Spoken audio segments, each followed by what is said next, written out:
All right, geometry students, we're in lesson 6-2, and we have a new vocabulary as that was established right in Mathia, and that is parallelogram. So we're going to be looking at the properties of parallelograms, and one of the properties says is that in a parallelogram, opposite sides are congruent, and that's what these single tick marks represent. And then we have opposite sides here. Now, since there's two tick marks on here, what we're saying is JK and ML are congruent, but it's not necessarily true that ML is congruent to JM.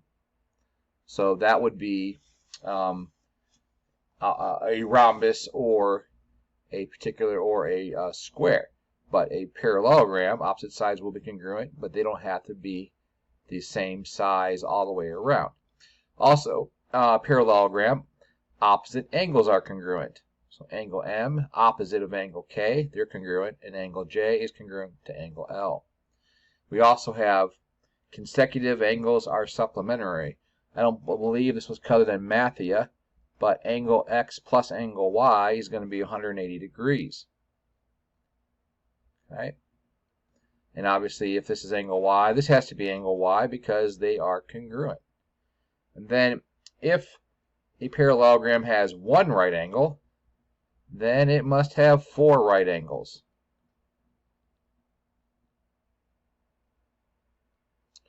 Okay, and so we're going to see a two-column proof next, but we're just going to glance at it. We're not going to be, you're not going to be responsible for it. So here's my two-column proof. We have trying to prove that the angles FH are congruent, and so is J and G. Now, we know that this was also, I believe, proven in Mathia, and the supplements of the same angles are congruent, so therefore we can show that. So, just take a glance over that. You don't have to worry about memorizing it, but I believe you did this one in Mathia. Okay, so now we have a problem. It says construction in parallelogram ABCD. Suppose angle B is 32 and the measurement of CD is 80, and we can mark this on the screen if we wanted to. So let's come over here and we'll mark this 80, and we're also going to mark measurement of angle B. This angle right here is 32. I guess they want to say 32 degrees. And BC, this distance here, is 15. And we're trying to find AD. Well, it shouldn't be very hard because AD should equal BC because opposite sides of a parallelogram are congruent. Therefore, our AD equals 15 by substitution.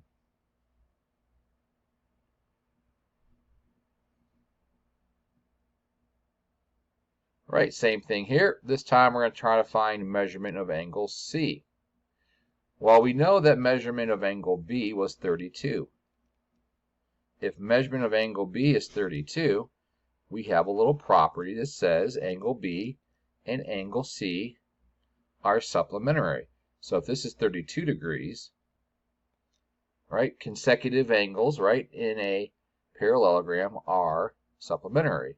So measurement of angle B plus the measurement of angle C should equal 180.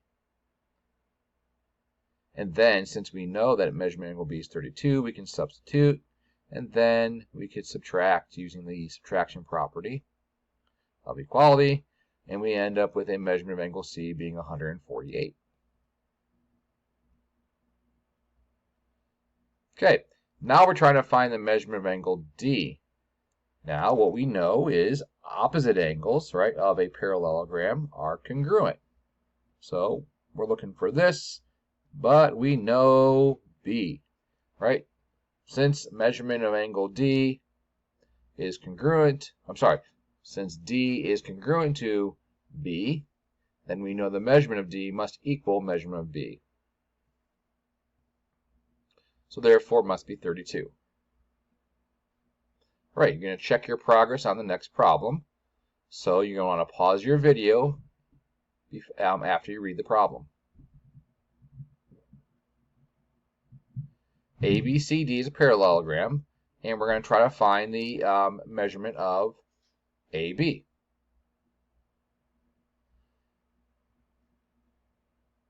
You are right, it would be 30 because that is congruent sides, right? Opposite sides are congruent. So we know for sure that this side right here has to be the same as the side over here. Right, check your progress. Go ahead and pause your video. Find measurement of angle C. Trying to find the measurement of right up here. Good, and if you said 36 degrees, you are correct, because we know in a parallelogram, opposite angles are congruent. Okay, check your progress. If this is a parallelogram, find the measurement of angle D. Try to find the angle here. Go ahead and pause your video. And if you said 144, you are correct, because consecutive angles, which basically means two angles in a row, right? So 36 next to D, right? They are supplementary, so their angle measures must equal 180. So 36 plus the measurement of angle D must equal 180, and we subtract 36 from both sides, and we get the measurement of angle D simply would be 144. All right, now we're going to have some theorems about the diagonals of a parallelogram. Okay, the diagonal of a parallelogram, straightforward here. It says the diagonals bisect each other. Okay, and so in quadrilateral parallelogram, then its diagonals bisect each other. Well, that would mean that this distance here, AP, is going to be congruent to PC, and also DP, put 4 little tick marks there, is going to be congruent to PB. All right.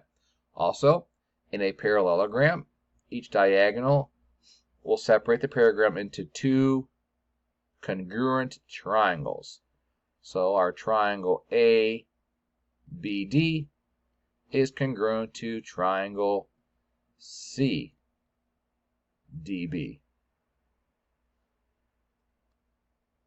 All right, so we're going to use the properties of our parallelograms and use some algebra in the next problem. Okay, we're going to try to find the value of R. Shouldn't be too hard because we have 4R. Looks like 4R is the side WX, and we have side ZY, which are opposite side, being 18. So WX and ZY are congruent, therefore their measurements are equal. Therefore WX equals ZY. 4R equals 18, and we can divide both sides by 4, and it goes R would then equal 4.5. Right, we're trying to find the value of S. Well, we know that ZX gets bisected. ZX gets bisected, cut in two. So therefore 8S, which is going to be the distance from Z to the center, should be equal, oops, not, 8, 8S should be equal to the 7S plus 3. Because our, let me make that look like a Z, our ZX gets cut in half. So they should have two equal halves. So we can easily see by subtracting 7S from both sides that our S should be 3.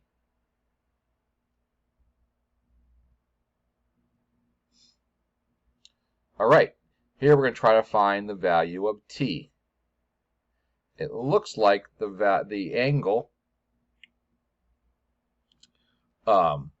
here it says that, I'm wondering if that says 2T is the angle. Let's see.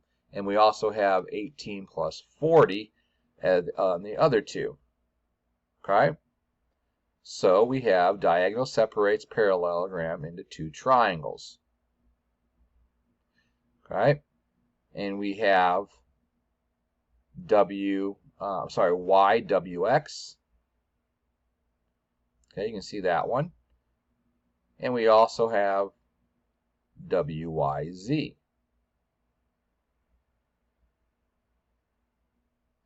Therefore, we have measurements of YWX, okay, equaling the measurement of WYZ. So 2t should equal 18. Go back and look at that. 2t should equal 18, because those are the congruent pieces. And then we can solve for 4 and get t equals 9 by dividing by 2. Okay, check your progress. Try to find the value of x. Pause your video. Good. We have 5. How do we get 5? Well, our x is part of the diagonal, right, that got bisected. So we should know that our 4x plus 12 is one diagonal, well, half of one diagonal, and the other half is 6x plus 2. So we're going to subtract 2 from both sides, and subtract 4x from both sides, and then we're going to divide by 2 and get x equals 5. All right, go ahead and check your progress. Can you find the value of p? Stop your video and solve. Good. If you said p, the p that should be 11, you're exactly correct. Okay. Now we're going to try to solve for an angle. We're going to try to solve for the k part of an angle. Whoops. So, let's go on to the next problem. Sorry. We're going to go try to solve for k. Stop your video and solve. Remember that the congruent triangles, we have 3k plus 4 being congruent to something else. Good. So if you said 3k plus 4 should be congruent to 25, then you should get d is equal to 7.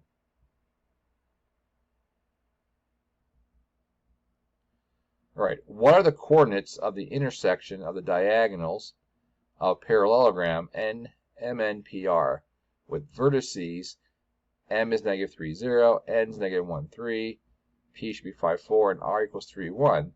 That's an interesting question. I mean, I guess we could try to sketch it, okay? But since the diagonals of parallelogram bisect each other, the intersection point is the midpoint of MP and NR. So MP, midpoint of MP. We can find the midpoint being 1, 2. So the coordinates of the intersection of the diagonal of the parallelogram of MNPR are 1, 2.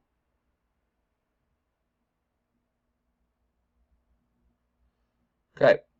Now we're going to try to find the coordinates of the intersection of diagonals. And this is going to be a problem for you to try. Of LMNO.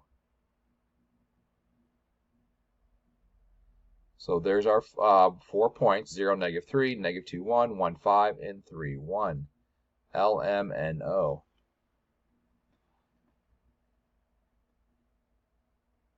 Good. Pause your video. And if you said 1/2, 1, you are correct. So we had to take the L and the N points and look for the midpoint.